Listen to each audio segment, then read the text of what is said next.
Hey guys, this is Mark, and I got a quick message to the neurotypical wives out there who think they may be suffering from Cassandra Syndrome. If you truly do have Cassandra Syndrome, then the reason you have that is because you have been operating in the sympathetic nervous system mode more often than the parasympathetic nervous system mode. We have this thing called the autonomic nervous system. The sympathetic nervous system is responsible for fight, flight, or freeze. And when that's operating, you're under the influence of cortisol and adrenaline. When you're in the parasympathetic nervous system mode, you're in rest and digest and repair.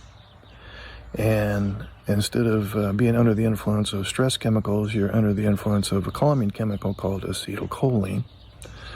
So if you have Cassandra Syndrome, and if you feel like you're having some mental health issues and now some physical health issues, it's because most of the waking day, you are in some level of fight, flight, or freeze.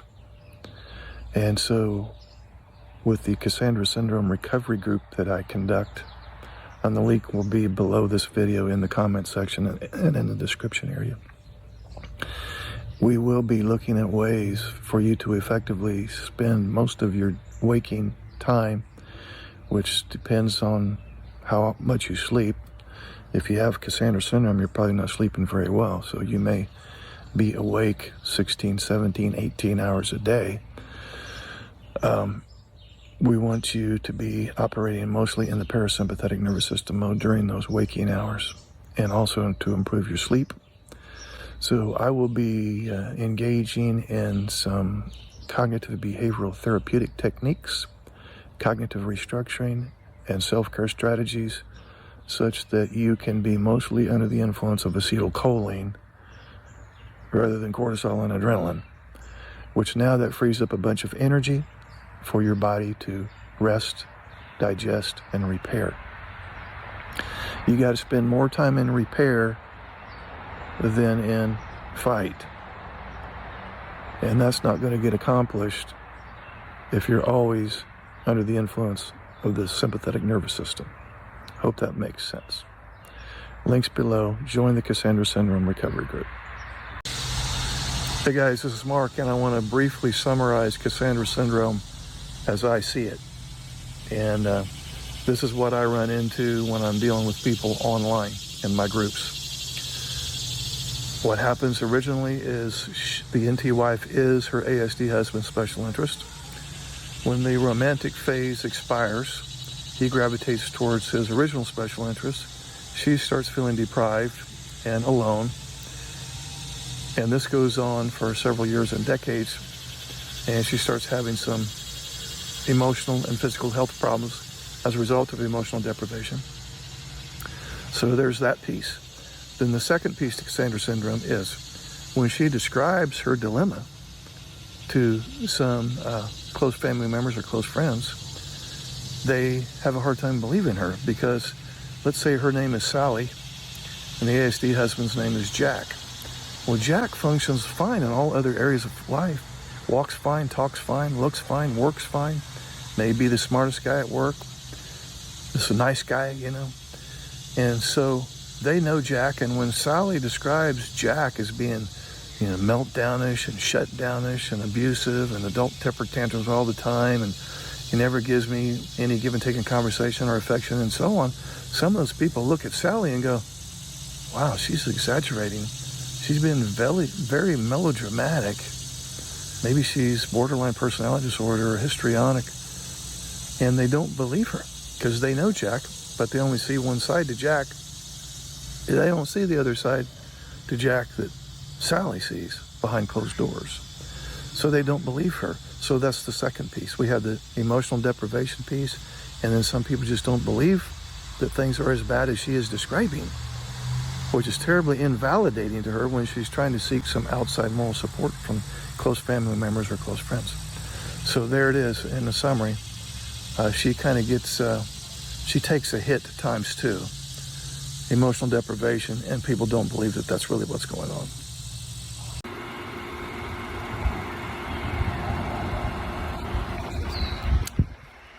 Guys, this is Mark, sitting out in the backyard. This is a message to autistic husbands. Trying to help you make sense of Cassandra Syndrome.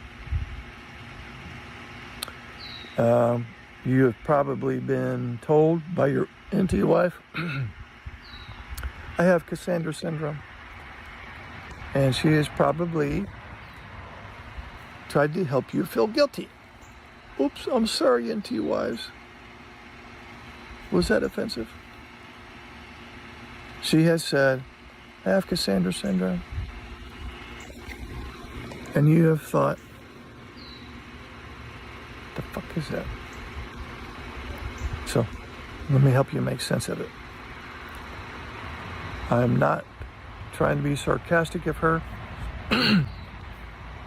Cassandra Syndrome is technically not in the Diagnostic and Statistic Manual of Mental Disorders, but it's a thing.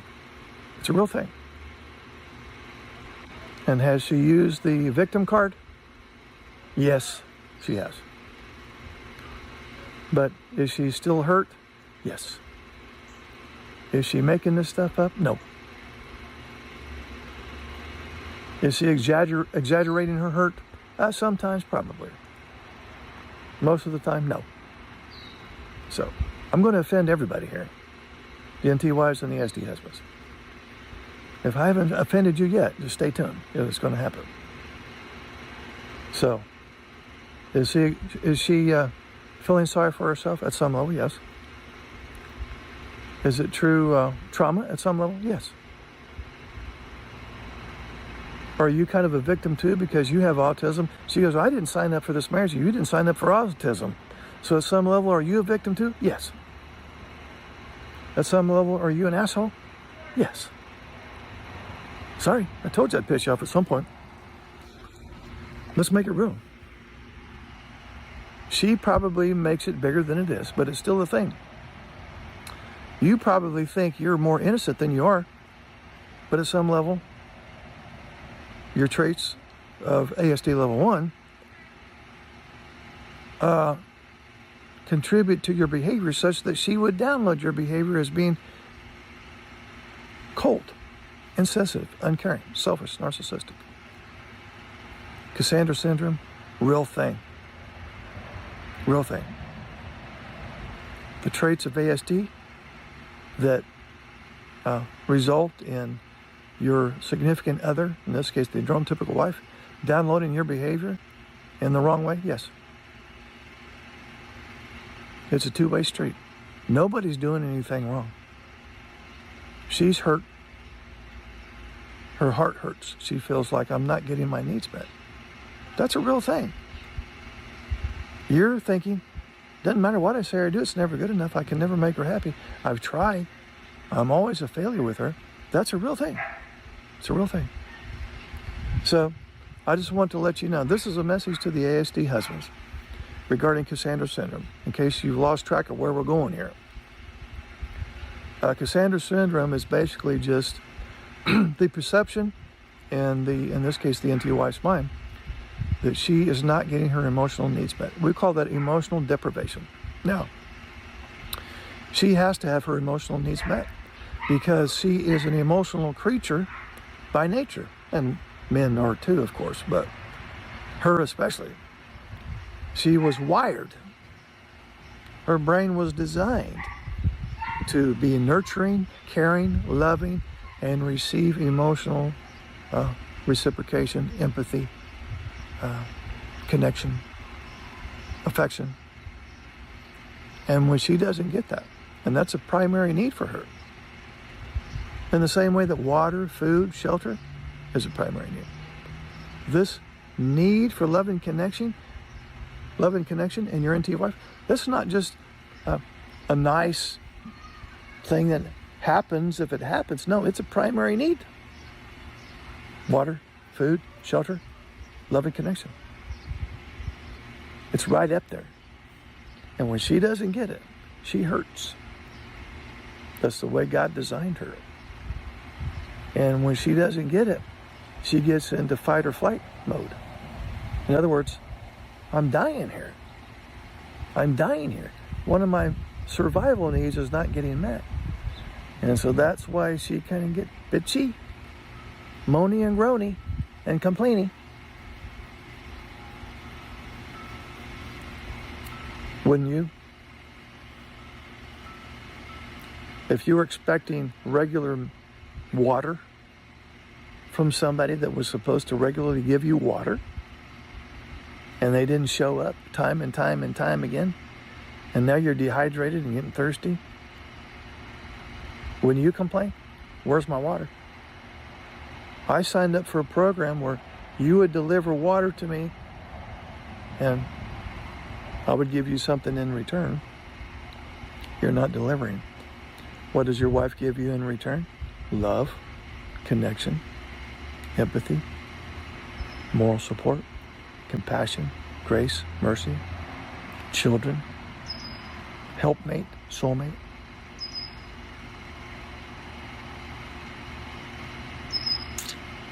Long way around the bush, guys, to get to the point that Cassandra Syndrome, it's not a disorder per se, but it is a syndrome. And she's not purposely trying to be nagging and whatever. One of her primary needs is not getting met.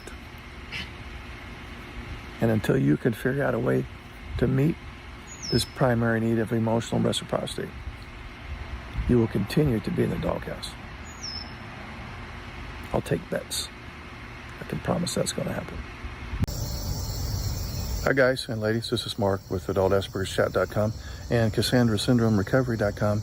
I basically never do a video where I'm just shooting for comments, but in this video here, that's the purpose. I'm trying to collect some data on two things really. What are some of your symptoms of Cassandra Syndrome, and what, if anything, have you done to cope with that? I know coping is kind of second best to healing or actually getting attachment to your autistic spouse, but I'm interested in those two criterion. I want to do just a little bit of a informal statistical analysis, so to speak. So as many of you know, Cassandra Syndrome is just basically an informal term for emotional deprivation. It's technically not in the Diagnostic and Statistic Manual of Mental Disorders yet, although they are contemplating that.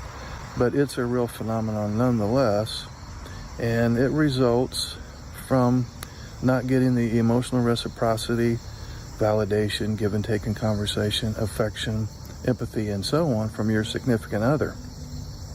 That's the key term, the significant other. In other words, if you don't get these needs from that particular person, then you run the risk of having some psychological damage and some physical ailments, quite honestly. They go tandem. If there's elongated emotional problems, physical problems are not far behind. So this isn't faulting the autistic spouse at all, but I want to look at two things. If you would comment below and let me know what are some of the things that you're experiencing in all domains of life as a result of Cassandra Syndrome. Different domains would be spiritually, physically, mentally, emotionally, socially, even financially and vocationally. How has it impacted you? Secondarily, if you would comment below the video and let me know what have you done to cope or keep your head above water, so to speak, if anything. So I would really appreciate your comments, and in a week or so I'm going to do a second video where I'm going to collect this data and then present it in a little bit of an informal statistical analysis. So thank you in advance for your comments. I look forward to seeing them. I appreciate you. Thank you. You have no doubt lost hope. So many times you wouldn't be here if you had lost hope. Your expectations largely did not get met.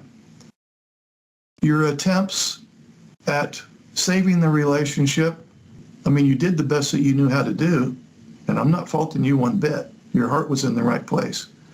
But your effort to get him back into the relationship and to be emotionally reciprocal largely went nowhere. And there might have been times where it looked like he's changed in 2 weeks or so. By God, I think we've turned a corner. Just to realize on week 3, no, right back to square one again. And so you have had the thought, justifiably so, I'm not about to get my hopes up again because my heart can't stand another letdown. I'm just not going to do it. And so you almost as self-preservation, again, totally understandable, you've hit a state of hopelessness just to keep, that was your version of trying not to get re-injured. Not a bad plan. But it might be a tool that worked to a degree for a while that might have outlived its usefulness. And it might even be at the root of your current misery, this hopelessness business. It's not uncommon for around this time of the progression of things for some NT wives to think that they're doing a lot of the work. So I would say if you would stop doing the work that you've been doing, and that's really kind of the point of this class, is you have been spinning your wheels too much and burning up a lot of time and energy and sanity, getting little to no cooperation, we will say. So if you will stop doing the work that you've been doing and just do this new work, your workload will actually decrease, not increase. And plus, as you practice the new work, which is your assignments, the stuff you've been journaling about, it will become a new habit if you're consistent with it over time, and that's going to run on autopilot. So the old habits that you had, and I know your heart was in the right place. You didn't know what you were dealing with back in the day. But if you will just do the new work that we're discussing, you're actually going to cut your workload. But a lot of times she says, well, if I engage in this healthy emotional detachment business, aren't I disconnecting emotionally and doing the same thing to him that he did to me? You're going to be the opposite of emotionally reciprocal now. You're going to be the one to keep the spouse at arm's length and like that. And you, being the nice lady that you are, and probably too nice sometimes, feel guilty. Oh, maybe I shouldn't be doing this. I'm detaching from him emotionally. Am I now doing the same thing to him that he's doing to me? So just know that if you have, I'm not accusing you of being a little on the codependent side, but if you're a little on the codependent side, and if you tend to feel guilty that, oh, does this mean that I'm now losing respect for him or losing love for him or falling out of love with him? Or just know that comes with the territory. It's not uncommon. In fact, I would go so far as to say, expect to feel some guilt when you start to detach from him. We went into great detail about the difference between healthy detachment versus unhealthy. Going in circles is part of going through it. So you can envision a bunch of circles moving this way. And so some days there's denial, anger, bargaining, depression, acceptance. Some things you will never be able to let go of. Some things you will be able to let go of quickly. Some things you'll let go of completely and then they'll come back later on. So it's not linear. If you get to acceptance in the grief cycle, depending on circumstances and what kind of bad day you might be having, you may bounce back to anger. Sometimes you may bounce back to denial. Sometimes you may stay stuck in bargaining. So it's definitely not linear. And so just be prepared to get a full spectrum of this. I may go to my grave and never fully let go of this. Or this other thing that I think I would never be able to let go of. For some reason, something clicked and I finally have let go of it. I thought I was over this. Clearly I'm not. I thought I wasn't over this. Clearly I am. So it's just going to be kind of a mixed bag. But the big message here is there is no rush and there's no wrong way to do it as long as you're doing it. It being staying in some version of recovery, using some component of the recovery process. It could be something as simple as just staying in touch with the ladies on the Facebook group. It could be something as simple as, well, maybe I need to process it a little more. You go get your journal. And because a lot of times writing, I would strongly recommend that you write too rather than type. Sometimes writing stuff when you're not really sure, you have a bunch of question marks. Sometimes just going in and doing just a bunch of free writing where I'm not going to monitor my thoughts. I'm just going to kind of let the pen go. Sometimes you'll find answers just through the process of writing. There's no rush in letting go of resentment. In a nutshell, The antidote to letting go of resentment is forgiveness. And forgiveness is just this. I'm going to catch myself replaying the past hurts in my head. I'm going to catch myself flashing back to past hurtful memories. And then instead of ruminating about it and playing that whole damn movie again, I'm going to catch it and go, okay, yep, I remember this hurtful thing that happened last year. And I'm not going to entertain that thought. I'm not going to jump into my seat at the movie theater, get my bag of popcorn, and play that whole damn movie again. It's not. So letting go of this resentment is simply, I'm not going to replay those old hurtful memories. I'm not ignoring them. They're going to pop in my head. And what was done is not okay. So it's not getting him off the hook or making excuses for him. It's simply, forgiveness is simply, when the thoughts of past hurts enter my head, I'm not going to sit there and wallow in it and ruminate and go over the whole thing again. So forgiveness is for you, nothing to do with him. Hey guys, this is Mark, and this is a message to the autistic spouses out there to help you make sense of this Cassandra Syndrome business. And by the way, there are many NT husbands that experience Cassandra Syndrome as well. So kind of the backstory on this, this is what I've run into over the years of working in this field with the autistic spouse and the NT spouse. We use the example of the NT wife and the autistic husband. What goes on initially is he presents really well. The autistic husband presents well. Some people call that masking. He just wants to be liked and approved of. Why wouldn't he? And so he provides his NT partner, soon-to-be wife, with a lot of affection and attention and emotional reciprocity, give and take in conversation, and so on. So then after the newness of the relationship kind of wears off, the autistic spouse will kind of gravitate back towards his special interests or work. And so she's kind of feeling left behind, like, what happened? You know, we were connected and he's drifting away. And he doesn't even know he's drifting away, but she does. And she is starting to feel what I refer to as emotional deprivation. It's like, I'm not getting some of my needs met. I don't feel like I'm being listened to. I don't feel like I'm being understood. I don't feel like I'm being validated.